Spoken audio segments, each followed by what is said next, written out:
I just love that streaming at max quality on YouTube. Still getting used to it. Max quality on YouTube is 51 megabits per second. So that's what I'm streaming at.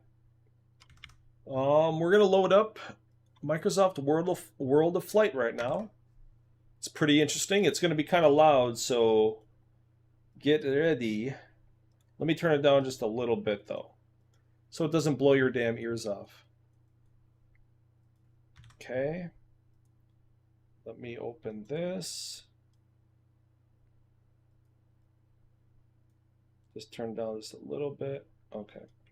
That should be good. It's going to be kind of loud, I think, so get ready. We're going to go through a couple guides, I think.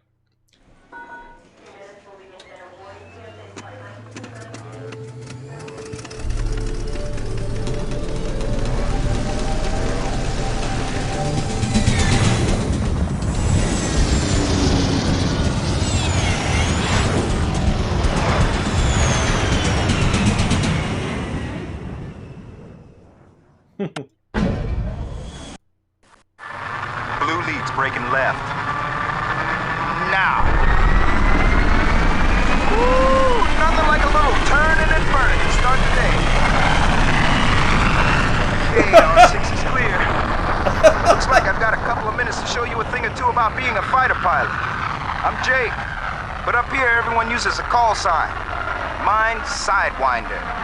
If you think you can keep up, click that start button and I'll check you out on some basic fighter tactics. The basics of aerial combat haven't changed all that much since World War I. Sure, jets like the Hornet can do things the Red Baron never imagined, but dogfighting is still a battle to get on your opponent's six, kill him, and get away. Fancy radar and heat-seeking missiles can't help a pilot who doesn't keep his eyes open or fly his airplane right on the edge of the envelope. The airplanes these days, they're pretty much evenly matched. It's even hard to tell them apart. And there's not too many secrets around anymore. Sure, some airplanes have better systems, maybe a little more speed or power. But in the end, the pilot with the most experience and best training usually wins. That's why we always say, train like you fight, fight like you've trained.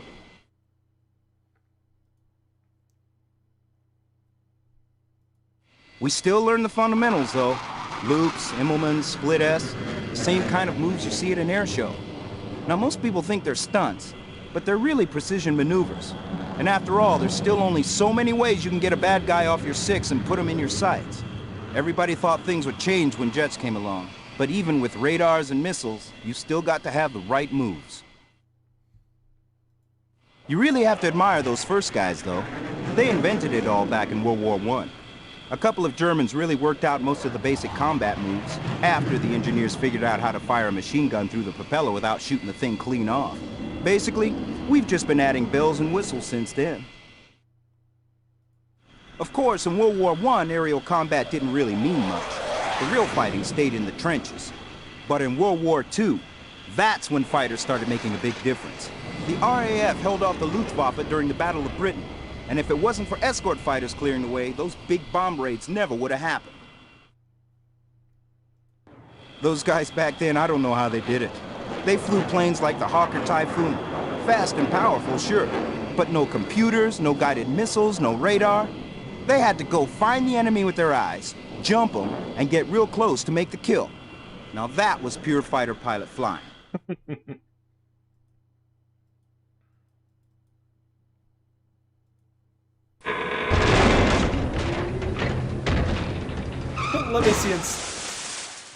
Let me see inside that son of a bitch.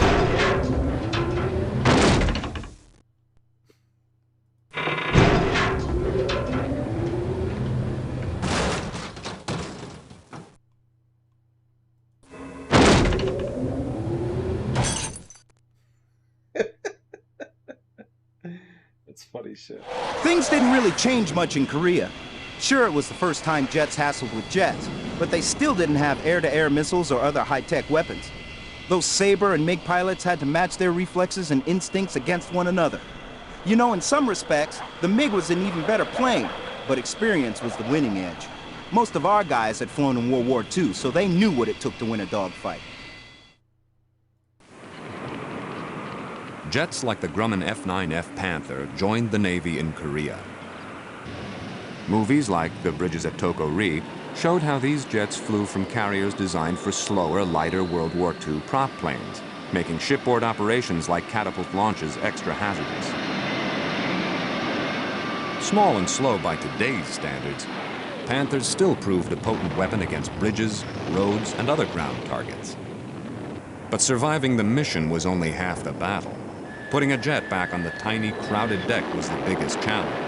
A test with no room for error.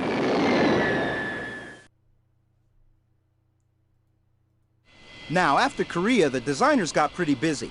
They came out with a line of fighters. Man, they were hot rods. The first supersonic Mach 2 all-weather jets. They even built some, like the F-106, that didn't even have guns, only missiles. That's how sure they were that the new weapons could replace pure pilot skill. Well, they learned their lesson. And they still haven't made a computer that can keep up with all the action in a really hot dogfight. Still, a lot of great fighters have come and gone. I wish I'd had a chance to fly some of those old World War II machines. Maybe someday I'll get checked out in the classic Warbird. But right now, I'm just trying to get up to speed on the new Tomcat.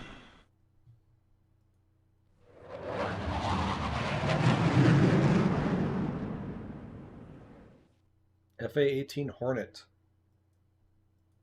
The F-14's been around a while, but the new model is about the most sophisticated fighter in the world. Swing wings, long-range missiles. There's so much stuff in there it takes 2 people just to keep it all sorted out. One to fly the plane, the other to manage all the weapon systems.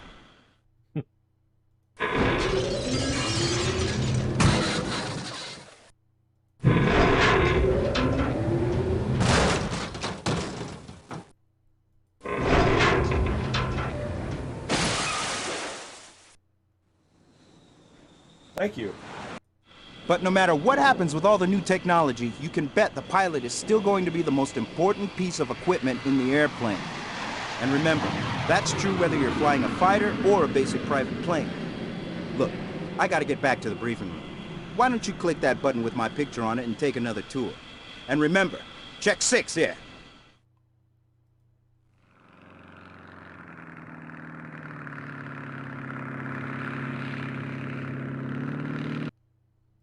There's only one way to get out of a crippled jet in a hurry, by riding a rocket.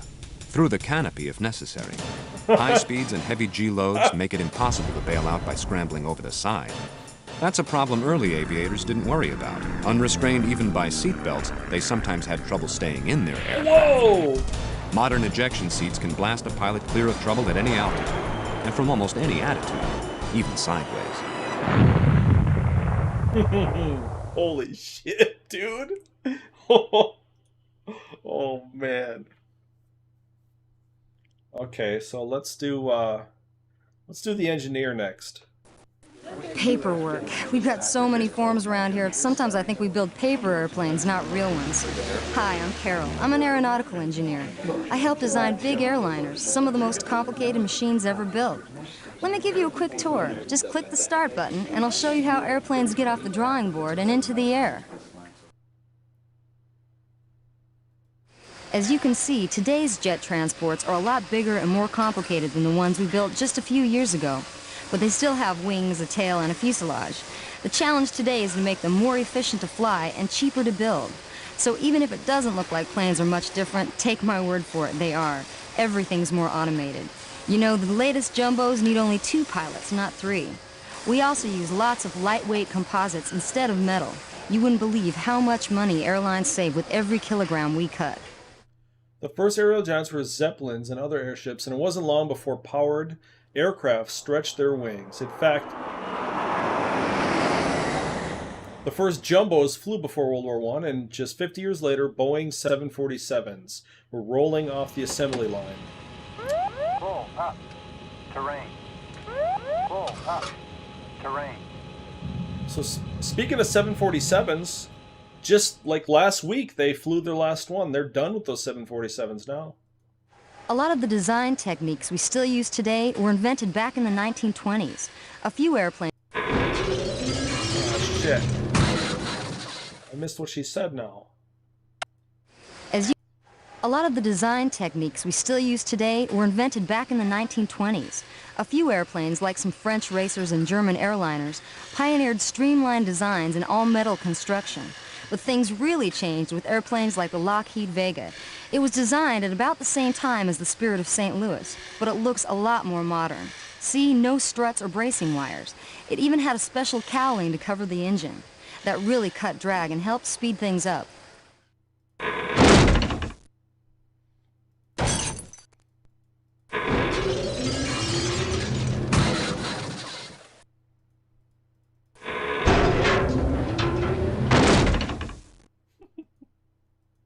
Of course, the wing is the most important part of any airplane. Everything depends on how efficient the wing is, so we spend most of our time trying to make them work better. We're always trying to smooth out the airflow, cut drag. It's funny though, even with all the computer models and wind tunnel tests, we still have to test fly new wings to find out just how well they'll perform. So I guess aerodynamics is still as much an art as it is a science. Slow motion cameras can reveal the secrets of how a bird flies. The up and down motion produces lift, while a subtle backward thrust on the downstroke propels the bird forward. Flapping is extremely hard work, and many birds save energy by soaring on rising currents of air, using their wingtip feathers to maintain their balance. Birds fly with such instinctive skill that even today no jet fighter can match the agility of a hawk on the hunt. Damn right. A wing creates lift by splitting the air. Air flowing over the curved upper surface travels faster than the air below, creating an area of low pressure above the wing and relatively high pressure below. This difference in pressure generates an upward force, lift, that balances weight and keeps an airplane aloft. Well, that was mighty simple. When an airplane runs out of lift and stalls, it can enter a spin and start to wobble like a top as it winds down. With almost no forward airspeed, a spinning airplane drops like a rock as it twists and tumbles. 20,000 feet. Recover now. To recover, the pilot must shove the stick forward to break the stall, push rudder to stop the rotation, and then quickly pull out of the dive. Eject. Eject. Wow. Holy fuck, dude. Wings come in all shapes and sizes. From basic airfoils, created and tested in the 1930s, to the latest computer-generated super-efficient wings. In fact, a modern airliner wing is a complicated machine. Built like a bridge to support 400 tons of metal on nothing but air, it's also a fuel tank, engine mount, and steering system that with flaps and spoilers can transform itself from a knife-like blade into a high-drag brake that brings a jumbo softly back to Earth. A helicopter's rotor blades are its wings, and like wings, they can be tilted to meet the air at different angles. To go up and down, a helicopter pilot uses a control called the collective to adjust the angle of all the rotor blades simultaneously, just as a pilot points an airplane's nose up or down to change the angle at which the wings meet the air. To change direction, the pilot moves the cyclic control, which tilts the entire rotor assembly, like an airplane pilot banking the wings.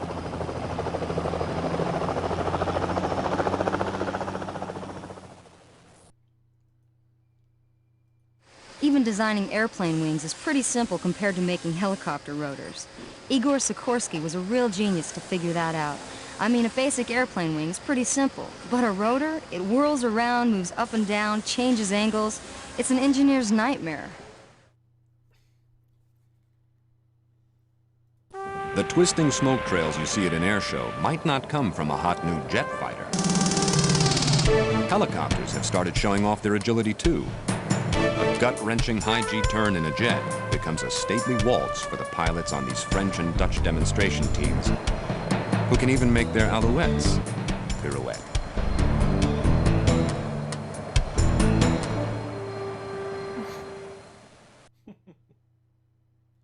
Chopped up chopper. Engineers don't just work on the wings. Every part of an Taking the airplane has to be load. carefully designed. Take landing gear, for instance. They have to be strong enough to absorb the shock of landing an airplane that weighs a couple of 100 tons. They also have to fold up into the wings to cut drag, and somehow you've got to fit in the brakes. and it's all got to handle scorching heat and freezing cold.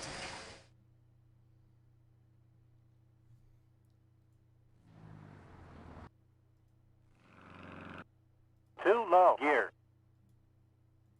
50. Designers don't always get everything right. We still come up with lots of airplanes that will probably never fly. But on the other hand, some of the most crazy-looking machines worked out pretty well.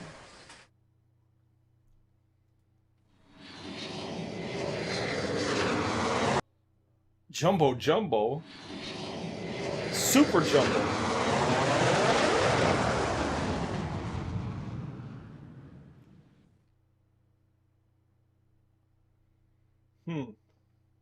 Interesting. Take the Edgeley Optica. Looks like a big bug to me, but it's a great airplane for aerial observation and a lot cheaper than a helicopter. Shows what you can do if you design an airplane for a very specific job. Aero car. Now, some of the best designs weren't even supposed to be practical. Take the X-15 or the Vertijet. They were built just to test new ideas. The X-15, it turned out to be just about the best research aircraft ever built. You know, it's been more than 25 years, but we still study the data it collected. The Vertijet, well, it didn't work out so well. X-15, huh?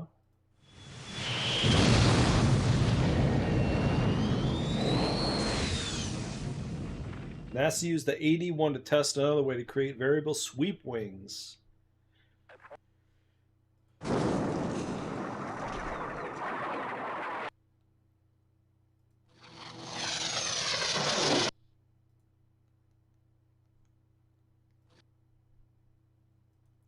Today's test pilots replaced the old open cockpit airmail pilots as the bravest of the brave.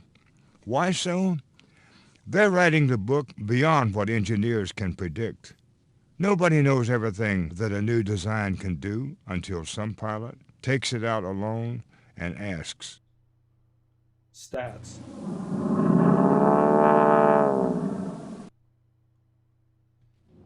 Oh, that's the X-15. Wow. North American built 3 rocket-powered X-15s, USAF, hypersonic speeds. Air launch from modified B-52s, the X-15 set speed records that remain untouched. The extreme altitudes reached qualified the X-15 pilots for astronaut wings. There's the Grumman X-29, Valkyrie, Vertijet. Holy crap. Wow. The whole jet age wouldn't have arrived so fast if it hadn't been for German engineers in World War II. They came up with all kinds of innovations: swept wings, high-lift devices, improved jet and rocket engines. A lot of the best jet fighters from the 1950s came right out of secret German research. And you know, the space program probably wouldn't have gotten off the ground without the German engineers either. Just look at the stuff the Germans did best. The cantilever wing, steel tube frames. At the end of the First War, the Fokker D-8 monoplane was about as clean a design as those at the start of the Second War for us. Our pilots called those the flying razor blades.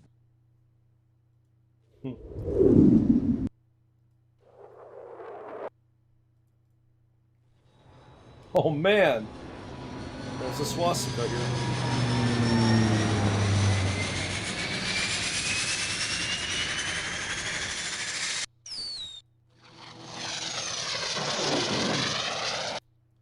The sound made by the V-1 pulse rocket motor earned it the nickname Buzz Bomb or Doodlebug.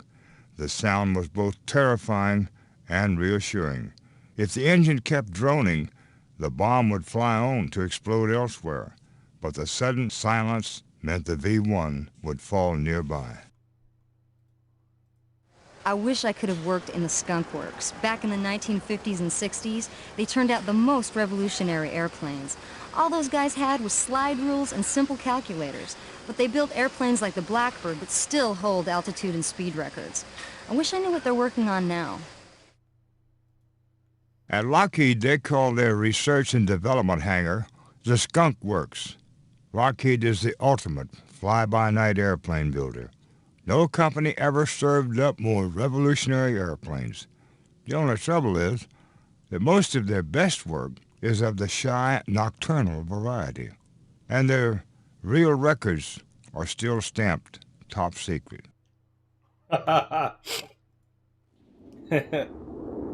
UFO, still flying 40 years after emergence from Skunk Works, Lockheed. U-2 remains one of the most remarkable and unusual airplanes ever to take to the air. Jet-powered sailplane. The U-2's performance data are still secret, but it's clear that this long-wing wonder routinely cruises above 18,200 meters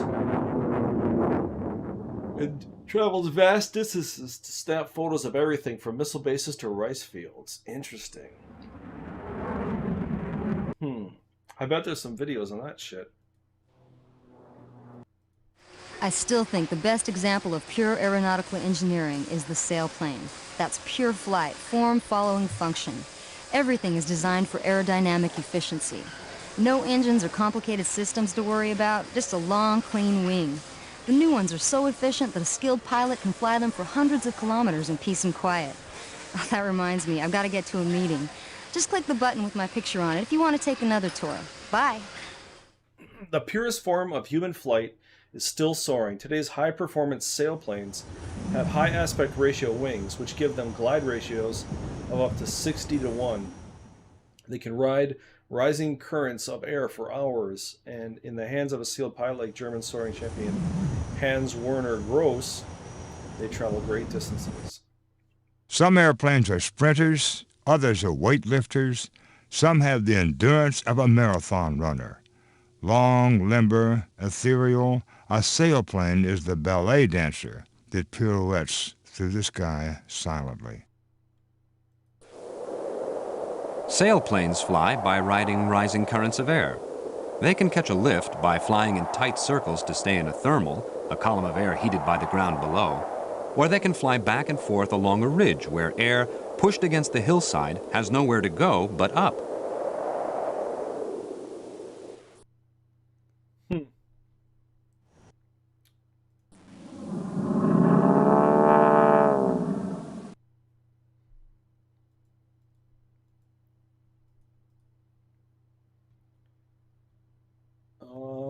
Should we do one more? The aviation pioneer. Come in, come in. Good of you to drop by. Have a seat. Oh, Orville. Well, don't worry. I've sat on that cat a few times myself. So, you want old Henry to tell you about aviation's early years. Here, let me see if I can find my photo album. I know it's around... Ah, here it is. Just click the start button and we'll take a look.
So you think the Wright brothers built the first real flying machine? Well, a lot of people make that mistake. It was a pair of French brothers named Montgolfier. They built the first true aircraft, a hot air balloon. The brothers thought bad-smelling smoke had more lifting power, so they had the fire stoked with rotten meat and old shoes. Ooh, must have been a relief when the thing got downwind. The Montgolfier brothers were no fools. They may have invented the first successful balloon, but they let others play test pilot. One of the brothers never went aloft in his invention, and the other flew only once.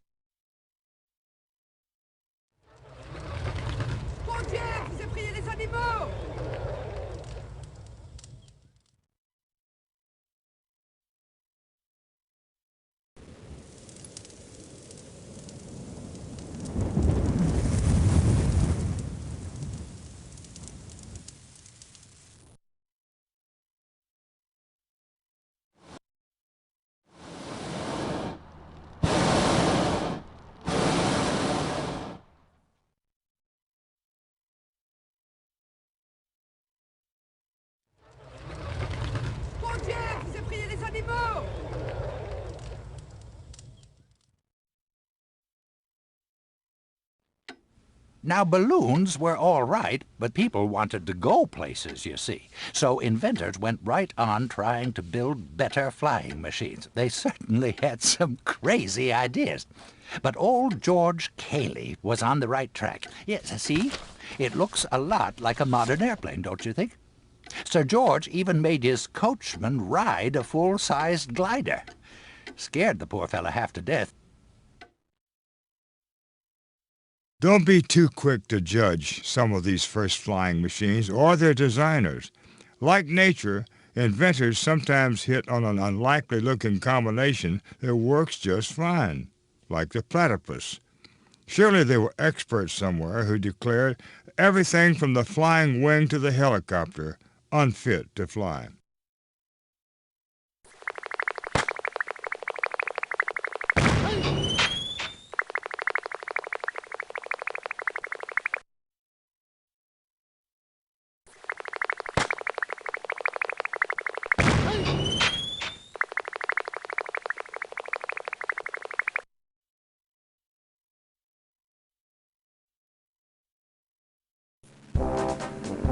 There's an old pilot's saying that an airplane will fly like it looks. The question is, which of these machines look like they'll fly? Pancake? Tripod? They all took to the air.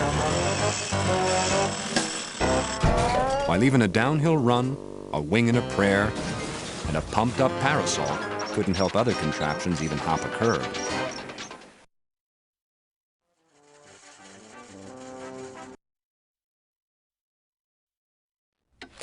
Now here's a fellow who did his own test flying. Otto Lilienthal flew hang gliders off a hill in Berlin. He tried all sorts of wings and was just getting the hang of it, don't you know, when he had a frightful accident. Oh, say, if you'd like to try one of his wings, I got a replica out in the barn. We could... No?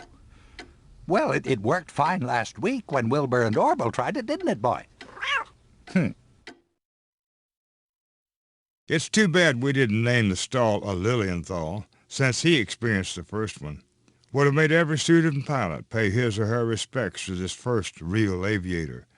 And there wouldn't be any confusion today between wings running out of lift and stalled engines.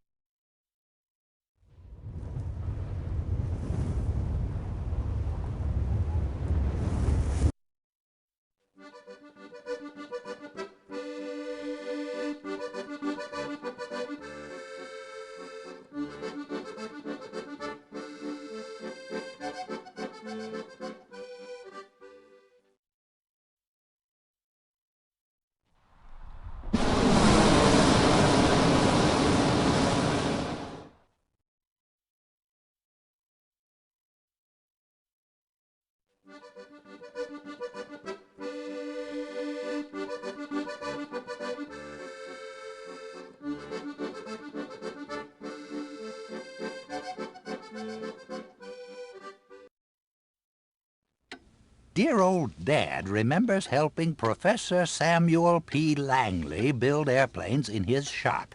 The only problem was Langley's models flew better than his real airplanes. He launched all his aircraft from a boat. You might say his test pilot was the world's first naval aviator. More tea? Langley and the Wright brothers weren't hostile. They corresponded with each other on the problems of heavier-than-air flight. Like the Wright brothers, he had a basic understanding of lift, but Langley did not understand the need for control of the flying machine. This the Wright brothers knew, but kept quiet about.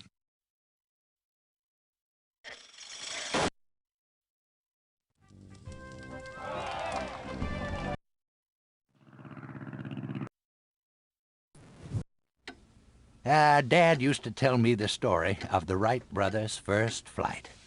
Did you know the only witnesses were some seagulls, a couple of lifeguards, and a few beachcombers? Yeah, those Wright boys were so careful.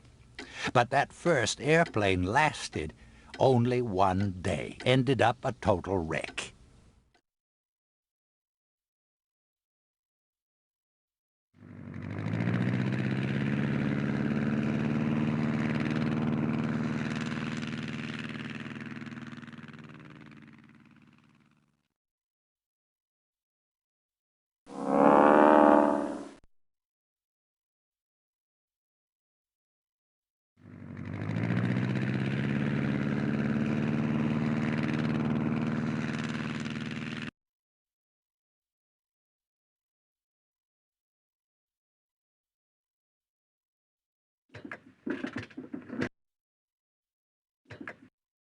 There was little mention of the Wright brothers' success in the newspapers.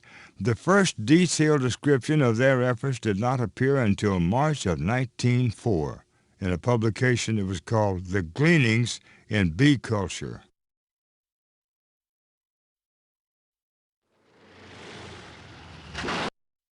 Military aviation in the U.S. began as a do-it-yourself project. Late in 1909, the U.S. War Department sent a lieutenant with the Army's Model B military flyer down to Texas with orders to assemble the airplane and to teach himself how to fly it.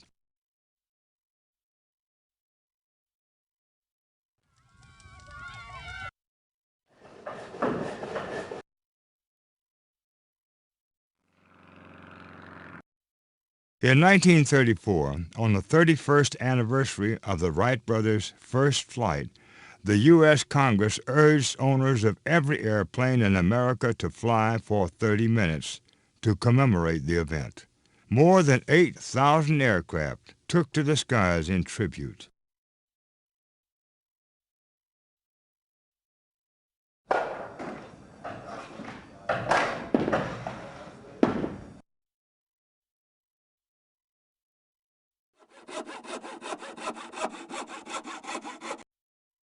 Do you know the most important flight in aviation's early days? After the Wright brothers, of course. Well, it was just a little hop, but when Louis Blériot flew across the English Channel, he proved the airplane could pop right over international borders. Why, the English even started fretting about aerial invasions. Truth was, Blériot's little plane could barely fly, and he almost got lost. Blériot was probably the first pilot saved by bad weather.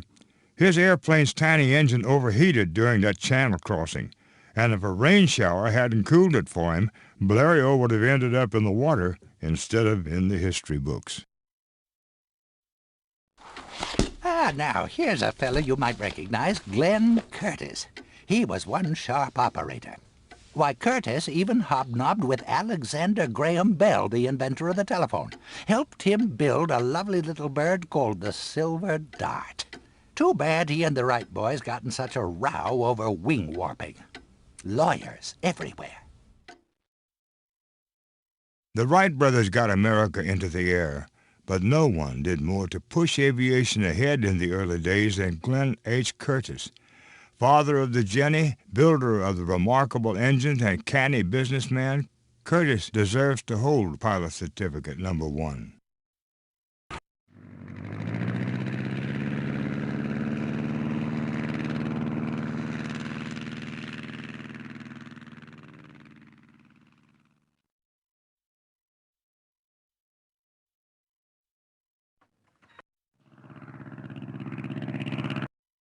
Curtis also invented the third axis of control, which was not available on any airplane until Curtiss built it.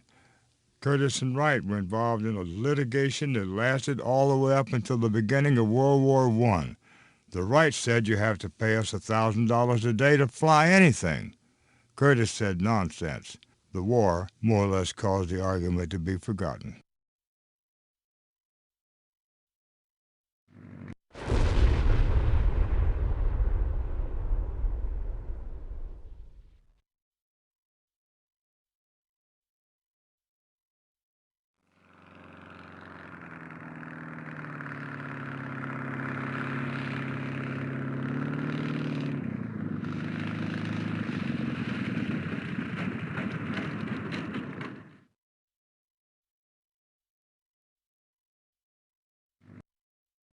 Cal Rogers. Dad took me up to New York to watch him take off in the Vin Fizz. His airplane was named after a grape soda. Awful, awful stuff.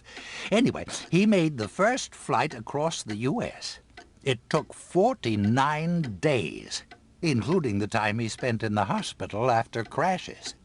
Hard to say which had more broken bones after that trip, Cal or his airplane. It took Cal Rogers 49 days to cross America by air.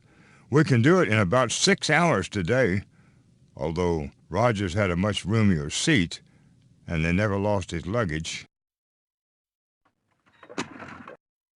Vin Fizz apparently needed the boost from Rogers' flight.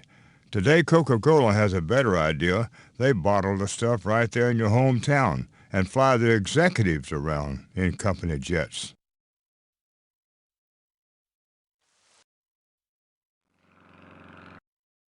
Kelly and McReady had to be skilled mechanics as well as pilots. Right after takeoff, Kelly had to remove, repair, and reinstall a bulky voltage regulator while working in an open cockpit.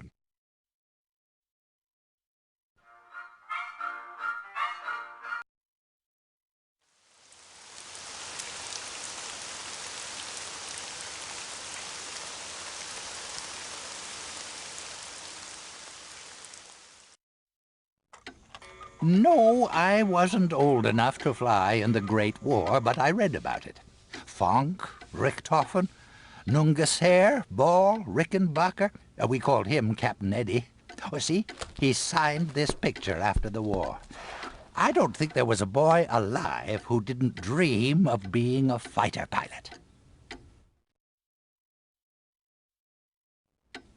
I was going to fly one of the Douglas World Cruisers in 1924, but I came down with a cold just before they took off.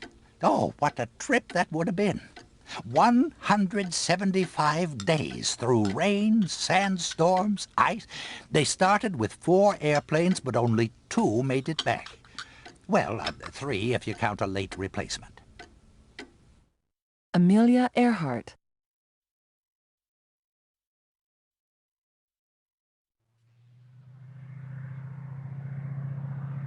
Amelia Earhart. Wiley Post. Jet lag and airline food are the biggest discomforts that today's jet-setting world travelers face. But the first pilots to chase the sun around the world were no more sure that the trip was possible than Magellan was when he set out to sail around the world. Wiley Post was blind in one eye, affecting his depth perception. He compensated by using telephone poles and buildings as guidelines. If they ever changed the height of a phone pole or a 2-story building, I'd be in trouble, he said. That's how I sight myself in.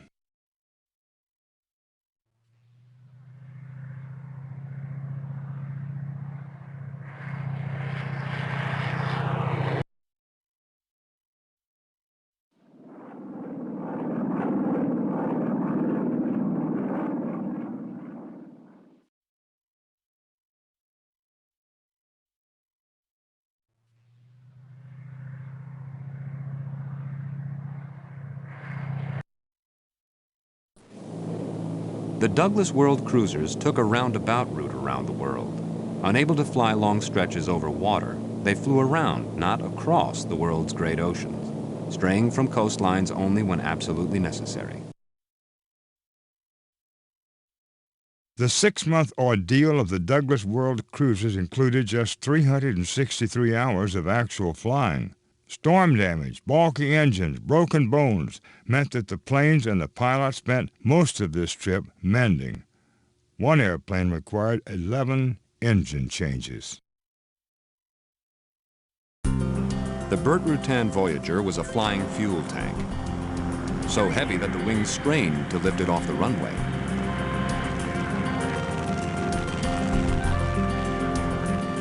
It carried fuel in every nook and cranny, enough to fly Dick Rutan and Gina Yeager around the world.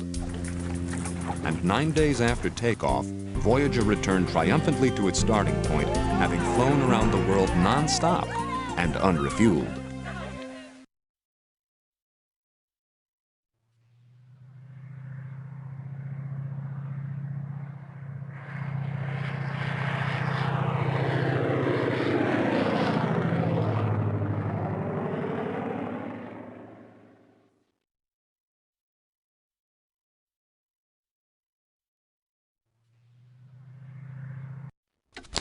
Next, I started flying the Mail, like another young fellow you may have heard about, Charles Lindbergh. He got this crazy idea that he could fly, all by himself, mind you, across the Atlantic. Well, we all thought he was daft, but I took over a couple of his runs while he planned the trip, and the rest, as they say, is history.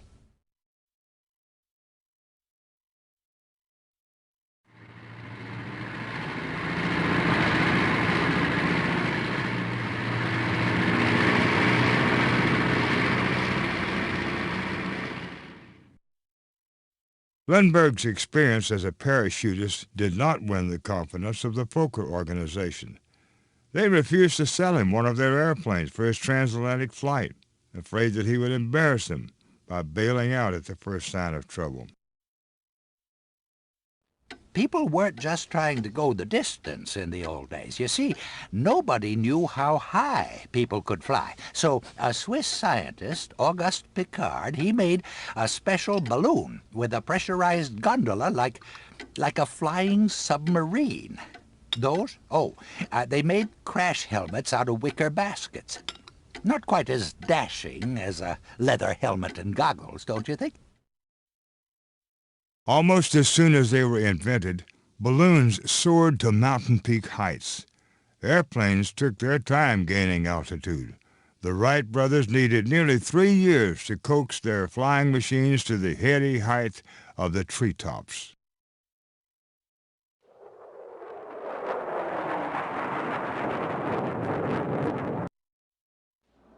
Liftoff. Liftoff. 30 minutes after the hour.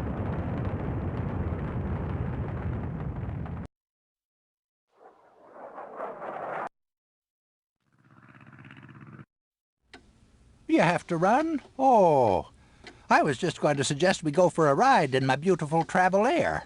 Or perhaps the Waco. No? Well, perhaps I'll take Wilbur and Orville. Here, kitty, kitty. Oh, I wonder where they're off to. Well, it's a pity you have to leave so soon. You just click that button with my picture on it to visit with some of my other friends. Orville, get down off the curtains. Antique airplanes are back, lovingly and exactly restored by owners who spend happy years on a project and show them off at antique and classic shows.